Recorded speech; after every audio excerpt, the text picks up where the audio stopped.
Mrs. Voorhees makes a splash entrance. You should look at the new NECA toys for the Friday the 13th Part 3 3D, The Lady of the Lake.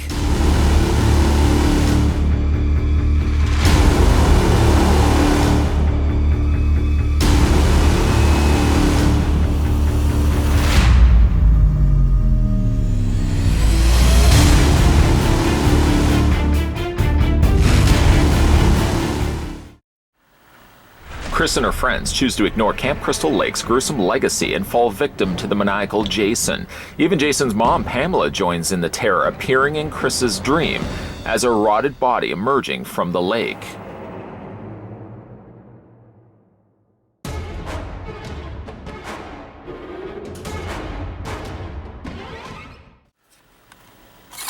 Grabbing the tape measure, putting it to the very top of this decayed corpse, and measuring to the very top of Pamela Voorhees, I can tell you, according to the tape measure, if I'm reading this correctly, the figure stands 7.6 inches. And it seems to me as well I'm going to have to get myself a new battery for this tape measure.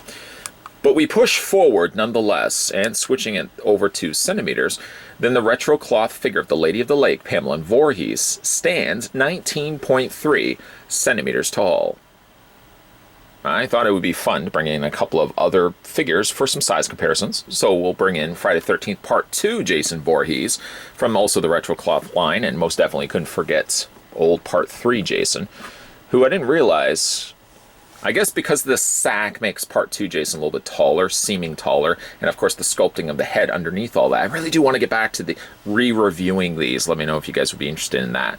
But, I mean, really, when you take the height away, giving us regular sized Jason, he's really not that much taller than Pamela Voorhees in the middle here. This would be the time of the review in which I would show you the other accessories that come included with the figure, but sadly, Mrs. Voorhees comes with nothing. She doesn't come with anything.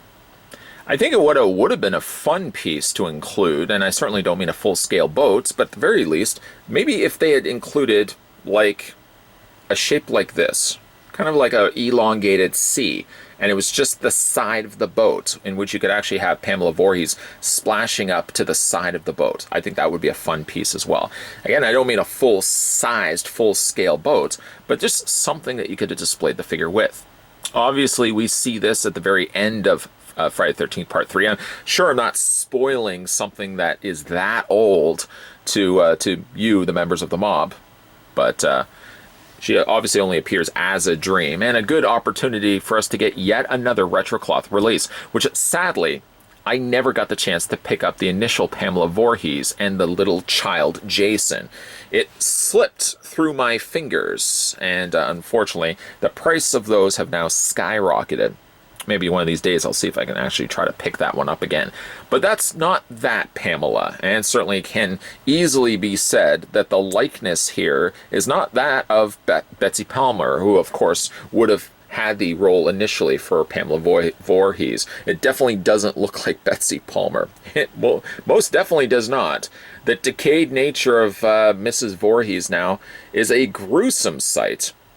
And I guess really by Part 3 we were expecting the jump scare, but really after we realized that Jason running out of the barn wasn't the reality of it, we were still scared. I speak for myself, I'm sure, when I say this, to find then Mrs. Voorhees splashing up from the water, looking the state that she does. Now, she does have still very familiar Mrs. Voorhees traits, specifically the calling card of her blue sweater, and she does also have like the black slacks, but yeah, everything else about her is rather quite decayed, and most definitely, best place to start is with her lifeless eyes, her lifeless face. There used to be eyes, I'm sure, somewhere in the sockets of this raisin.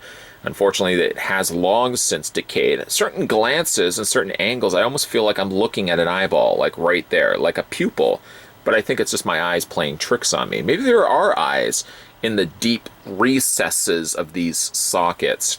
It definitely looks, when I'm looking at it, I can't help but think the California raisins. Anybody remember the California raisins? A big trending merchandise extravaganza that would have existed back in the 90s. Everybody loved the California raisins and just sort of dropped off the map. Here we have this wad of chewing gum that is Pamela's face, and what a splendid yet if I may, a gruesome sight that NECA Toys have managed to encapsulate into such a small-headed figure like this. I love the fact that they've got like these worms that are coming out and slithering down the side of her face. I don't know if those are actually worms. I feel like they're called something else. Drawing a blank is the name of them. Somebody probably will tell me in the comment section. A nice added touch is the fact that they added a bit of a sheen. If you see it, as I tilt the figure, you can see a bit of that reflection of light bouncing off the very decayed skin of Mrs. Voorhees. What a gruesome looking, yet very cool looking head sculpt. Am I the only one that sees pupils? I'm sure there's pupils somewhere in there. Yeah, right there. I swear I'm seeing, I don't know. Is it night crawlers? Those little longer versions of worms? At any rate, one thing that's neat is that they've added a little bit of hair. This long, mangled, straw-like strands that have been glued to the top of her head is, again, just adding the icing on this rather disgusting-looking cake. One thing that I like is that they used the same sort of plastic, color-wise, the same plastic for her neck as they did for the head, so it looks like it's a continuation down. The arms, if you look at them, they've been sculpted all the way up to the elbow. If I move a little bit past that elbow, a very malnourished body as you would expect, but the sculpting of the arms stops there. Luckily, the sweater covers so much of it that you don't really see it past the point of the elbow. But look at the cool looking sculpting. It's like decaying, it's like decaying logs that you would have seen by the side of a swamp. It's just got this cool texturing to it. And much added is the appreciation that they've added all this additional kind of gray to the surface. It's not completely all the same color. You can kind of see like little areas and pockets here that they would have utilized a darker gray. It also carries over to the arm too. I find the hands large. I think it's only because the hands proportionally to the rest of the forearms, like the forearms are so thin and spindly, that the hands just seem by default to be much larger. But they do seem like they are awfully large. I guess at the end of the day, if you're just having something grabbing out at you, you're not going to be stopping for the second to gauge whether the hand is too big or not. You just want to flee and save your life. One thing that's neat is that they put a hole in the sweater. You can put your thumb right through it if you wanted to. It seems almost like they've burnt it. I don't imagine that be the case, but like, it seems singed around the threading itself. It feels like it's definitely got a different texture. It feels like it's got glue on it, but the way it's been made, it doesn't look like it's been manufactured, if that makes any sense. It doesn't look like they would have actually cut that out. It almost looks as if they burnt it right through. I wonder if that's actually the case. Underneath that, you've got just a regular t-shirt, very high pants, and very malnourished legs once again. A really cool touch, if you like the very gruesome additional details, is the fact that she's got toes. Not all of her toes. It seems she's only got 2 toes. I don't know if that's supposed to be a big toe, or if the big toe was right here and it's simply decayed off. These are things that we wouldn't have obviously seen in the film, because really only she's splashing up from like the waist up. You're only like seeing this part of Mrs. Voorhees up. So you really don't get to see this bottom section. So I gotta imagine that NECA Toys just decided to have some real fun with it when they decided to sculpt the feet.